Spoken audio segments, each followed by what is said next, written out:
Duh Andi, jangan dibuka semua dong. Mama kan kedinginan ah. Lagian, kamu juga ada-ada aja ah. Udah gede juga masih pengen bobo ditemanin mama. Apa kamu gak malu sama teman-teman kamu?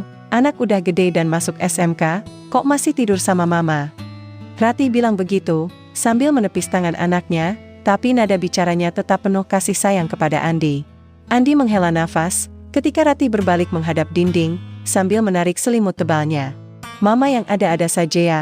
Masa nggak boleh Andi sekali-sekali bobo sama mama sendiri? Atau jangan-jangan mama udah nggak sayang lagi sama Andi ya?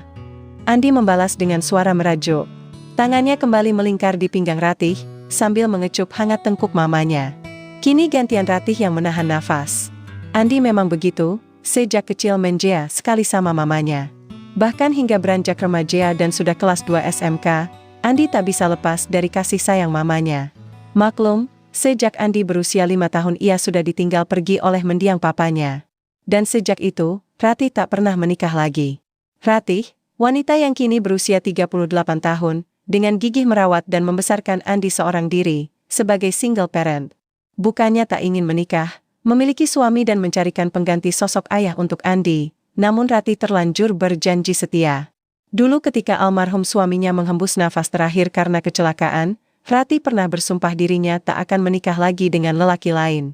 Ia hanya ingin membesarkan Andi, anak mereka satu-satunya, dan berharap kelak bisa bertemu kembali dengan mendiang suaminya di taman surga yang abadi. Ratih bukan wanita yang rapuh.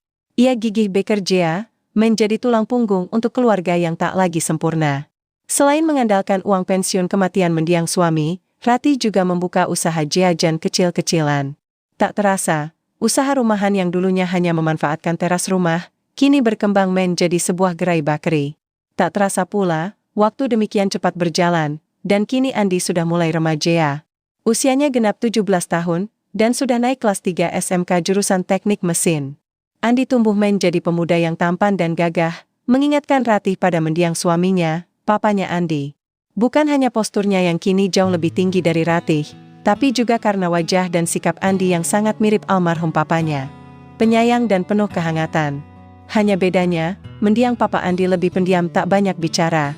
Sementara Andi bisa lebih atraktif dan menghibur Ratih, dia suka ngobrol, jadi teman curhat yang baik.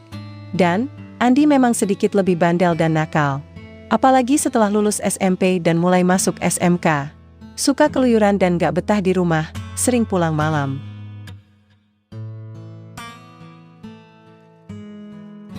Malam itu, Andi memang sedang bahagia. Ini hari ulang tahunnya genap 17 tahun, dan Ratih sudah janji akan memberi hadiah. Bukan baju baru atau jam tangan dan benda lainnya, Andi meminta sang mama memberikan hadiah yang spesial untuknya. Karena dia sudah remaja 17 tahun, Andi merajuk pada mamanya. Sudah boleh dong mama, Andi punya cewek kayak teman-teman Andi yang lain, pinta Andi. Ratih hanya tersenyum dan mengangguk. Sebagai ibu dia tahu betul kalau anaknya mulai remaja dan mulai mengenal cinta. Walau usia segitu paling juga naksir kuda dan cinta monyet biasa, Ratih mengizinkan Andi. Apalagi, Andi mengaku pacaran dengan Siska, anak tetangga seusia dia. Boleh pacaran, tapi cukup jalan-jalan dan ngapel aja ya Andi. Nggak boleh macam-macam sama anak orang, pesan Ratih. Setelah sorenya ngajak jalan Siska dan teman-temannya merayakan ulang tahun, Andi pulang malam jam 11, ketika Ratih mamanya sudah tidur. Dan, saat itulah Andi ikut berbaring di samping mamanya. Ratih sempat terkejut ketika merasakan ada yang memeluknya.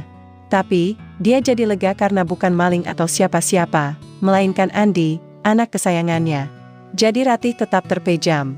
Andi memang begitu, walau sudah besar dan katanya udah punya pacar, tapi sikapnya masih menjea dan kolokan menjea sama mamanya. Namun, ada yang mulai berubah dari Andi. Sesuatu yang tadinya tak pernah Ratih sadari, perasaan yang beda dari sekadar seorang anak kepada ibunya.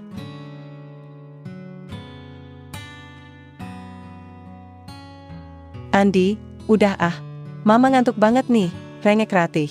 Ia menggeliat sedikit, tapi tak menjauh dan tak menepis tangan Andi. Andi tersenyum di belakangnya. Dekapannya makin erat, Ratih bisa merasakan rambut halus di lehernya merememang, diterpa sapuan nafas lembut anaknya. Mama bobok aja ya, Andi cuma pingin dekat mama. Sekarang Andi udah dewasa, udah saatnya gantian Andi yang jagain mama. Ia membisikkannya di telinga mamanya, sambil mengusap rambut Ratih, lalu kembali mengecup tengkuk mamanya dengan penuh kasih sayang. Awalnya Ratih membiarkan saja. Lagi pula Andi memang terbiasa seperti itu, kalau sedang menjea atau pingin curhat pasti bermanja-menjea sama mamanya. Tapi, Andi kini bukan anak kecil lagi. Usianya sudah 17 tahun, dan perawakannya juga sudah tumbuh jadi lelaki dewasa. Di mata Andi, Ratih adalah wanita paling cantik, paling baik, dan paling kuat di dunia ini. Seorang ibu yang membesarkannya seorang diri, tanpa memikirkan dirinya. Demi Andi, Ratih rela bertahan hidup seorang diri mengasuh anaknya. Ia rela belasan tahun menyandang status janda cerai mati. Menjadi single parent untuknya. Selama ini Andi tahu, sudah banyak lelaki yang ingin mendekati mamanya. Dari yang lebih muda, hingga yang tua dan kaya raya. Ada yang tulus ingin menikah dan menjadi pendamping hidup Ratih, tak sedikit pula yang sekedar iseng karena stigma janda. Wajar saja, sebab walau usianya sudah di penghujung kepala 3, tapi penampilan Ratih masih sangat memesona. Namun, tak satu pun dari mereka yang bisa merebut hati Ratih. Hatinya selalu tertutup, terlalu membeku untuk menerima cinta lainnya, terlalu setia pada mendiang suami. Andi tahu, semua itu dilakukan mamanya demi dirinya, anak semata wayangnya. Seseorang yang selama ini bersamanya. Dan, di usia genap 17 tahun, Andi merasa sangat haru jika mengenang betapa mama telah rela membesarkan dirinya. Ia juga paham, Ratih hanya wanita biasa. Walau selama ini nampak tegar dan kuat menjalani hidup, tapi ada sisi yang rapuh. Dari luar, orang lain melihat Ratih sangat bahagia walau tak memiliki suami. Punya usaha dan hidup mapan bersama anaknya. Rumah mereka juga selalu hidup dan penuh tawa dan kebahagiaan. Tapi, tak ada yang tahu, tetap ada kekosongan di batin Ratih. Makasih ya mama, mama sudah rela mengorbankan kebahagiaan mama hanya untuk membesarkan Andi, bisiknya lirih. Ratih menghela nafas sebentar, lalu seketika ia berbalik membelakangi dinding dan kini menghadap ke Andi, wajah mereka begitu dekat, hampir tanpa ada jarak. Andi sempat kaget. Wajah cantik mamanya tersenyum, walau mata Ratih terlihat letih dan setengah ngantuk, namun sangat tulus. Tumben, anak mama jadi melau banget malam ini. Mama jadi makin takut jauh dari kamu Andi, ujarnya, dengan suara lembut. Andi sayang sama mama, Andi nggak bakalan ninggalin mama sendirian. Sekarang saatnya Andi gantian menjaga mama, balas Andi, kembali mengusap rambut mamanya. Ratih menahan nafas, matanya terpejam, dan sebuah kecupan hangat mendarat di keningnya, lalu turun ke pipinya. Dan, waktu seperti berhenti sekian detik, ketika kecupan terasa di tepi bibirnya. Hangat, lembut, dan penuh perasaan. Hari ulang tahun ke-17, bagi Andi adalah momen paling berkesan dalam hidupnya. Ia harus mulai belajar, menggantikan sosok mendiang papa sebagai kepala keluarga. Dada Ratih bergemuruh, batin yang hampa selama ini seperti kembali terisi oleh kenangan indah bersama mendiang suami. Ada rasa bahagia di hatinya, saat menyadari Andi anaknya sudah genap berusia 17 tahun, sudah saatnya belajar menjadi lelaki mandiri dan tidak lagi harus dimanja kayak dulu. Andi sudah kelas 3 SMK, dan tak lebih setahun lagi pasti lulus. Tinggal melanjutkan kuliah atau mencari kerja. Ia juga sudah mengenal cinta, sudah jadian sama Siska, anak tetangga, yang kini menjadi pacar pertamanya. Tapi ada Sadie dan takut kehilangan juga yang menggeliat di benak Ratih. Sebentar lagi, Andi akan menjalani kehidupannya sendiri, dan Ratih takut kehilangannya. Malam itu, angan Ratih bermain dengan pikirannya sendiri, sementara Andi pun demikian, jantungnya berdegup cepat. Awalnya Andi ragu, ketika Ratih memejamkan matanya. Ia tahu mamanya sangat ingin selalu berada dekat dengannya. Namun tangannya bergerak pelan, meraih wajah Ratih lebih dalam. Lalu, bibir mereka bertemu. Perlahan, hangat, lembut. Ratih tak membalasnya, namun dia juga tak menghindarinya. Hanya membeku sesaat, seperti terbuai akan suasananya. Hanya kecupan biasa, hanya rasa kasih sayang antara anak dan ibunya. Tapi sebelum terlanjur, Ratih membuka mata. Sudah Andi, mama ngantuk nih. Lagian, kamu juga kan harus sekolah pagi. Pindah sana, masa udah punya Siska masih mau bobok ditemanin mama, kata Ratih. Ia seketika melepas kecupan Andi, lalu mencubit hidung anaknya. Andi cuma nyengir, dan menghela nafas ringan. Andi kan ulang tahun hari ini mama, bolehkan Andi bermanja-manja sama mama? Malam ini saja, Andi mau tetap di sini. Ratih membelalakan mata, wajahnya dibuat jutek, tapi Andi paham kalau mamanya juga masih ingin Andi ada di dekatnya. Ih kamu Andi. Kamu itu beneran kayak kembaran almarhum papa. Bandel, keras kepala, dan gak bisa dibilangin. Bandel, tapi mama cinta sekali sama mendiang papa kan? Andi pingin besok istri Andi adalah wanita setia kayak mama. Andi tak bergeming. Ia kembali memeluk mamanya tersayang. Sementara Ratih merajuk, namun tak mampu menolak Andi. Dasar bandel. Ya udah, mama mau tidur. Kamu boleh di sini tapi jangan gangguin mama. Mama pingin mimpi sama papa. Setelah itu, keduanya tertawa lirih. Hanya sebentar, lalu lampu kamar dipadamkan, dan malam terus berjalan menanti kehangatan.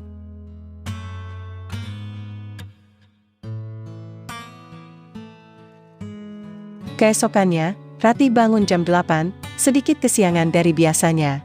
Andi sudah tak ada di sampingnya, mungkin anak itu sudah pergi ke sekolah. Hanya aroma tubuhnya yang tertinggal di sarung bantal, bersama selimut yang terpuruk, dan kain sprei di ranjang yang sedikit agak berantakan. Ratih menggeliat ringan, membenahi gaun tidurnya yang kusut, lalu bangkit duduk di tepian ranjang, mengingat yang semalam. Apa yang sudah dilalui bersama anaknya. Tak lama kemudian, pintu kamar diketuk pelan. Suara Biksari menyapa. Seperti biasa, pembantu rumah tangga itu memang selalu perhatian ke majikannya. Maaf Bu, sudah jam 8, apa Ibu baik-baik saja ya? Saya sudah membuatkan nasi goreng, nanti dingin loh, kata Biksari. Ratih membuka pintu, melempar senyum pada Biksari. Andi mana Bik, apa sudah sarapan juga anak itu? Tanyanya pelan. Biksari membalas senyumnya, lalu menjelaskan kalau Andi sudah berangkat ke sekolah lebih pagi. Kelihatannya bahagia sekali berbeda dengan hari biasanya. Dan Andi tadi dijemput mobilnya Non Siska Bu, katanya mulai hari ini berangkat dan pulang sekolah akan bareng terus, katanya. Nggak terasa ya Bu, dan Andi sudah besar sekarang. Sudah tumbuh jadi lelaki yang gagah, sudah mulai pacaran juga, padahal dulu masih imut dan menjea, lanjut Biksari. Ratih hanya mengangguk. Senyumnya tipis, ia bahagia tapi juga ada sedikit gelisah di sana. Apalagi ia menyadari, cinta Andi kini terbagi juga untuk Siska, anak tetangga. Pagi itu, suasana di rumah Ratih berjalan biasa. Setelah mandi dan sarapan, Ratih membuka gerai bakery di lantai 1, bersiap menyambut pelanggan seperti biasanya. Biksari, pembantu rumah tangga berusia 30-an, juga tetap tekun membantu majikannya, mengurus rumah dan semua pekerjaan yang ditugaskan padanya. Tak ada yang menyadari, kalau sejak hari itu semuanya akan berubah. Tentang hubungan Andi dengan mamanya, atau bahkan tentang rahasia Andi bersama pembantu mamanya. Tetap ikuti kisahnya ya kawan, terima kasih sudah mau menyimak, dan nantikan kelanjutannya di episode selanjutnya.